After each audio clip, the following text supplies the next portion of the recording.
Dia buat ke dengan anak dia? Dia buat. Oh dia buat Okey, maksudnya saya boleh simpulkan yang Naruto punya fan dia ramai sebenarnya. Ramai.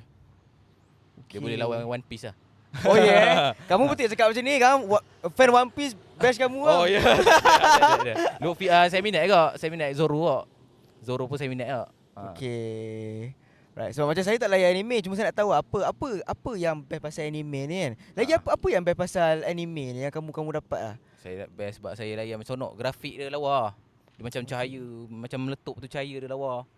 Lepas tu dia banyak kisah hidup dari kecil sampai besar.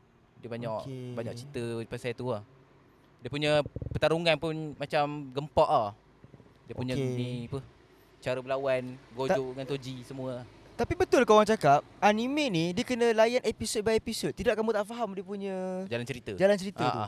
Dia kena layan episod-episod dari season 1 sampailah akhir. Okey.